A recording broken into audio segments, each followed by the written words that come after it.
दोस्तों, स्वागत है आपका फार्मेसी क्लासेस में। इस वीडियो में हम डी फार्म सेकेंड ईयर का फार्माकोलॉजी का प्रीवियस ईयर्स क्वेश्चन पेपर देखेंगे कि प्रीवियस ईयर्स में किस प्रकार से क्वेश्चंस पूछे गए हैं फार्माकोलॉजी में। तो वीडियो को पूरा ध्यान से देखिएगा। यह 2023 का क्वेश्चन पेपर है। अगर 2024 का देखना चाहते हैं तो मैंने उसका वीडियो बना के डाल दिया है यूट्यूब पर, आप देख सकते हैं उसका। तो सबसे पहले आपको यहाँ पर देख सकते हैं सब्जेक्ट नेम हो गया। इसके बाद टाइम ड्यूरेशन कितने घंटे का होता है, 3 घंटे का आपका पेपर होता है। यहाँ पे मैक्सिमम मार्क्स 80 नंबर का होता है। यहाँ पे नोट्स दिया, सभी क्वेश्चन करना है, ठीक है। सभी क्वेश्चन को ध्यान से पढ़ के करना है, इंग्लिश और हिंदी वर्जन में। अगर आपको हिंदी वर्जन में आपका मीनिंग डिफरेंट लग रहा है तो आप इंग्लिश वर्जन बेस बन के कर सकते हैं। यहाँ पे कोई फ़ोन और कोई भी अन्य डिवाइस आपका एग्जाम में अलाउ नहीं है। तो मैं पार्ट ए जो कि लॉन्ग क्वेश्चन है, हम देख सकते हैं part a long question, any attempt any 6 question, मतलब 7 क्वेश्चन में से आपको सिर्फ 6 क्वेश्चन आपको करना होगा और सभी क्वेश्चन 5 नंबर के होंगे, यानी आपको 30 नंबर पार्ट ए में आप करते हैं तो यानी सभी क्वेश्चन यहाँ पे 5 नंबर के रहने वाले हैं। और यहाँ पे टोटल मार्क्स 30 मार्क्स का है पार्ट ए। तो पहला क्वेश्चन है explain various routes of administration of drugs. पहला क्या क्वेश्चन है, एक्सप्लेन करना है वेरियस रूट्स, जो विभिन्न प्रकार के रूट्स होते हैं ड्रग को इंजेक्ट करने के लिए शरीर के अंदर, उसको आपको एक्सप्लेन करना है, सभी को क्लासीफाई करना है। क्लासीफाई के बाद उसमें आपको सभी को एक्सप्लेन करना है। सेकंड क्वेश्चन है discuss general mechanism of drug action. Drug किस प्रकार से काम करता है आपके शरीर में, आपके बॉडी के अंदर, तो उसके मैकेनिज्म को आपको डिस्कस करना है, जैसे सेल के अंदर किस प्रकार से वो काम करता है। थर्ड क्वेश्चन हो गया explain briefly pharmacology of cholinergic and anti cholinergic drug, यानी आपको कोलिनर्जिक और एंटी कोलिनर्जिक ड्रग के आपको ब्रीफ में आपको यहाँ पे बताना है, एक्सप्लेन करना है। चौथा क्वेश्चन हो गया, चौथा क्वेश्चन है what are general anaesthetics right advantage and disadvantage of nitrous oxide, यानी आपका एनेस्थेसिया क्या होता है, ठीक है, उसको बताना है, कितने स्टेज होता है, 4 स्टेज होता है, उसके किसके एडवांटेज और डिसएडवांटेज लिखना है। नाइट्रस ऑक्साइड के आपके एडवांटेज और डिसएडवांटेज लिखना है नाइट्रस ऑक्साइड का। पांचवा क्वेश्चन हो गया व्हाट इज हाइपरटेंसिव। हाइपरटेंसिव क्या आपको बताना है, give pharmacological classification of anti hypertensive drugs, यानी जो हाइपरटेंसिव को कंट्रोल करने के लिए जब दवा देते हैं तो वो एंटी हाइपरटेंसिव ड्रग को आपको क्लासीफाई करना है, कितने एंटी हाइपरटेंसिव ड्रग के क्लासिफिकेशन को आपको एक्सप्लेन करना है। तो यहाँ पे पांचवा क्वेश्चन हो गया, देख सकते हैं। छठवां क्वेश्चन क्या है, छठवां क्वेश्चन है define haematinic agent write pharmacological classification of anticoagulants. तो यहाँ पे हेमेंटिनिक एजेंट को आपको बताना है, डिफाइन करना है। इसके बाद फार्माकोलॉजी क्लासिफिकेशन लिखना है किसका, एंटी कोगुलेंट के फार्माकोलॉजी को आपको लिखना है, यानी फार्माकोलॉजिकल क्लासिफिकेशन आपको करना है एंटी कोगुलेंट का फार्माकोलॉजिकल क्लासिफिकेशन आपको करना है। सातवां क्वेश्चन है give informative notes on bronchodilators, यानी ब्रोंकोडायलेटर्स क्या होते हैं, उस पर आपको इन्फॉर्मेटिव नोट्स, मतलब हर एक चीज़ आपको बताना है कि ब्रोंकोडायलेटर्स क्या होते हैं, ब्रोंकोडायलेटर्स क्या होते हैं, उसको मतलब कि उसका क्लासिफिकेशन हो गया, उसमें ड्रग किससे काम करता है, हर चीज़ आपको इस यहाँ पे एक्सप्लेन करना है। इंडिकेशन, कॉन्ट्रा इंडिकेशन, डोज हो गया, ये सबको एक्सप्लेन करना है। अब पार्ट बी हो गया, पार्ट ए बी जिसे शॉर्ट क्वेश्चन कहते हैं। यहाँ पे 11 क्वेश्चन होते हैं, आपको 10 क्वेश्चन को अटेम्प्ट करना होगा, सभी क्वेश्चन 3 नंबर के होते हैं। तो यहाँ पे आपका यहाँ पे 30 मार्क्स का ये भी होता है। तो यहाँ पे पहला क्वेश्चन है right notes on anti ulcer drug, मतलब आपको एंटी अल्सर के बारे में आपको नोट्स लिखना है, यानी एंटी अल्सर के बारे में आपको लिखना है, उसका क्लासिफिकेशन हो गया और सब ड्रग के बारे में बताना है। यहाँ पे दूसरा सेकंड क्वेश्चन है क्लासीफाई डायरेटिक्स, यानी क्लासीफाई मतलब बताना है डायरेटिक के बारे में। Give the physiological role of thyroid hormones, यानी थायराइड हार्मोन्स का फिजियोलॉजिकल रोल्स आपको लिखना है। चौथा क्वेश्चन में क्या है, चौथा क्वेश्चन में आपको किसका लिखना है, प्रोस्टाग्लैंडिन का फिजियोलॉजिकल और लिखना है, किसका लिखना है, फिजियोलॉजिकल। चौथा क्वेश्चन का मोस्ट इंपॉर्टेंट चैप्टर टॉपिक का वीडियो मैंने बना के यूट्यूब पे डाला है, उसका मैं डिस्क्रिप्शन में और आई बटन पे लिख दे रहा हूँ, आप वहाँ से जाकर देखकर समझ सकते हैं कि किस टॉपिक से ज़्यादा क्वेश्चन पूछा गया है। यहाँ पे जो मैंने टॉपिक बताया थायराइड हार्मोन्स का और सबका, वहीं से क्वेश्चन पेपर आया था, मैंने भी खुद अपना एग्जाम दिया था, तो मैंने अच्छे से अच्छे मार्क्स को स्कोर किया है। बस ये मोस्ट इंपॉर्टेंट चैप्टर को पढ़ के, टॉपिक को पढ़ के, चैप्टर और टॉपिक को पढ़ के मैंने अच्छे से पेपर दिया है। तो आप मेरा मार्कशीट भी देख सकते हैं, उसका भी वीडियो का लिंक उसका डिस्क्रिप्शन में मैं दिया हूँ। तो पांचवा क्वेश्चन आ जाता है राइट नोट्स ऑन सल्फोनामाइड, मतलब सल्फोनामाइड क्या होते हैं, उसको क्लासिफिकेशन लिखना है। यहाँ पर छठवां क्वेश्चन है क्लासीफाई एंटी वायरल ड्रग, यानी एंटी वायरल ड्रग को क्लासीफाई आपको करना है। यहाँ पे आपका सातवां क्वेश्चन आ गया। सातवां क्वेश्चन क्या है give the basic principle of chemotherapy of infection, यानी बेसिक प्रिंसिपल क्या होता है केमोथेरेपी का, ठीक है। जब इन्फेक्शन हो जाता है तो क्या उसका बेसिक प्रिंसिपल होता है, उसको आपको बताना है। 8वां क्वेश्चन है right notes on non steroidal anti inflammatory drug जिसे NSAID बोलते हैं, उसका आपको यहाँ पे बताना है कि उसका क्लासीफाई करना है, उसको बताना है कि कैसे काम करता है, उसका स्ट्रक्चर बना सकते हैं आप, ठीक है। उसको स्ट्रक्चर बना के आप उसको क्लासीफाई कर दीजिए, उसका क्लासिफिकेशन लिख दीजिए, उसमें कौन से ड्रग आते हैं NSAID में के अंदर।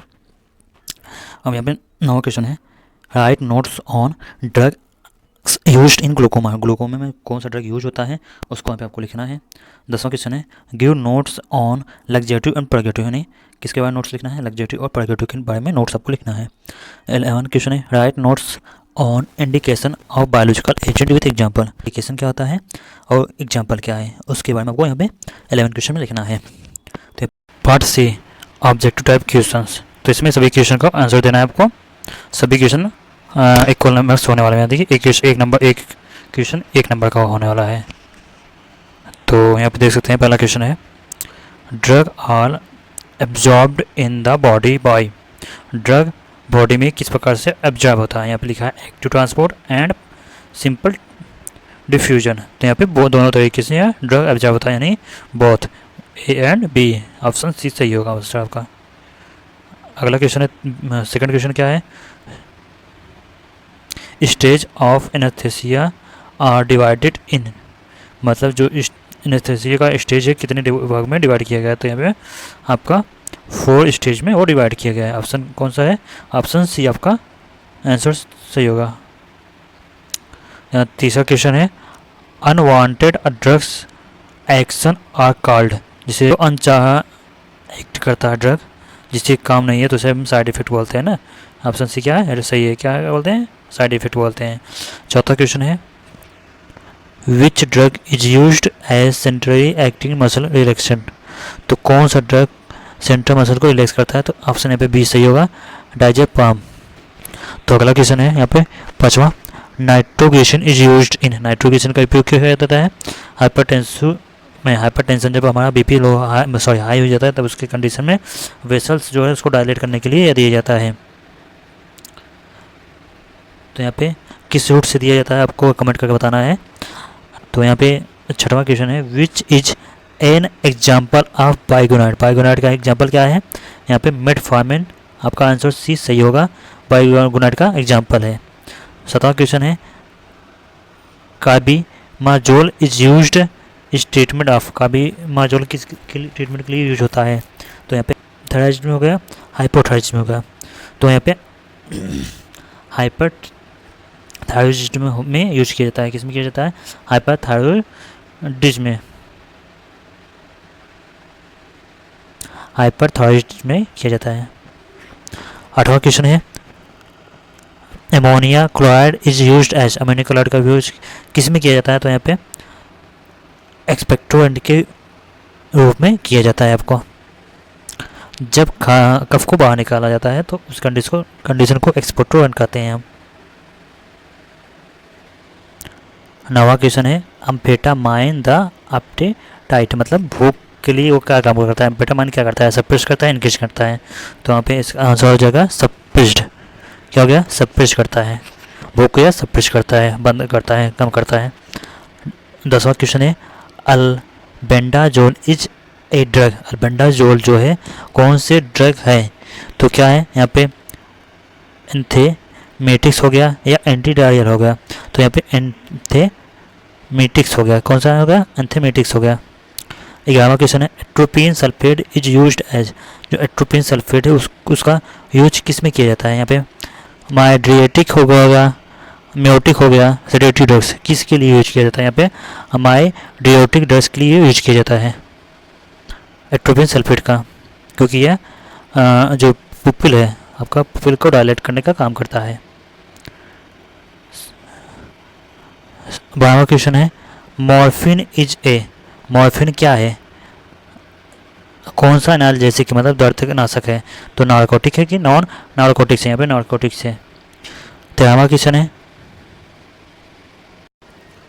डाइफेनाइल hydantoin is used in the treatment of. Diphenyl hydantoin का यूज किसके लिए किया जाता है, तो यहाँ पे एपिलेप्सी हो गया, यहाँ पे लेप्रोसी हो गया। अब में दो में से कौन किसके लिए यूज किया जाता है, यहाँ पे आपको बता दें, एपिलेप्सी के लिए यूज किया जाता है। 14वां क्वेश्चन है, megaloblastic anaemia is known as megaloblastic anaemia को और किस नाम से जाना जाता है? तो पहला ऑप्शन है माइक्रोसाइटिक एनीमिया के रूप में हम जाना जाता है। 15वां क्वेश्चन है insulin is administration by route, किस रूट से इंसुलिन को हम लेते हैं? तो अपना इंट्रावेनस से नहीं लेंगे हम, यहाँ पे सबक्यूटेनियस रूट से लेते हैं। किस लेते हैं? सबक्यूटेनियस रूट से हम लेते हैं। 16वां क्वेश्चन है corticosteroid is are used in the treatment of, जो कॉर्टिकोस्टेरॉइड है उसका किसके लिए यूज किया जाता है? तो यहाँ पे मान डायबिटीज हो गया, हाँ, स्टेटस स्थेमेटिक हो गया, हाइपरटेंशन हो गया, तब यहाँ पे किसके लिए यूज करते हैं? स्टेटस स्थेमेटिक के लिए यूज करते हैं। 17वां क्वेश्चन हो गया hormones are produced by, hormones किससे उत्पन्न होते हैं, मतलब कौन हार्मोन्स को प्रोड्यूस करता है? हम जानते हैं कि आपका एंडोक्राइन ग्लैंड हार्मोन्स प्रोड्यूस करता है, जबकि एक्सोक्राइन ग्लैंड एंजाइम को प्रोड्यूस करता है। तो ऑप्शन सही हो जाएगा एंडोक्राइन ग्लैंड। 18वां क्वेश्चन है drug of choice in treatment of cardiogenic shock is, ठीक है, कार्डियोजेनिक शॉक में जो कौन से ड्रग को यूज किया जाता है ट्रीटमेंट के लिए? तो यहाँ पे फर्स्ट चॉइस कौन सा ड्रग होता है? यहाँ पे फर्स्ट चॉइस आपका होता है डोपामिन। क्या होगा? डोपामिन। जब कार्डियोजेनिक शॉक करता है तो उसके यूज ट्रीटमेंट के लिए डोपामिन ड्रग का चूज किया जाता है, डोपामिन ड्रग को चूज किया जाता है। 19वां क्वेश्चन हो गया। 19वां क्वेश्चन क्या है? इनो हो गया, जेलूसिन हो गया, डाइजीन हो गया, ETC are the type of drugs, ये किस टाइप के ड्रग होते हैं? तो हम जानते हैं ये एंटीटोसिक हो नहीं सकते हैं, ठीक है, ये क्या करते हैं? एंटासिड की तरह काम करते हैं, तो इसलिए यहाँ पे एंटासिड इसका राइट आंसर होगा। 20वां क्वेश्चन है क्या है? Cefaclor is a cephalosporin of generation, मतलब सेफाक्लोर क्या है, किस जनरेशन का है? किसका? सेफलोस्पोरिन किस जनरेशन का? तो यहाँ पे सेकंड जनरेशन का ये है।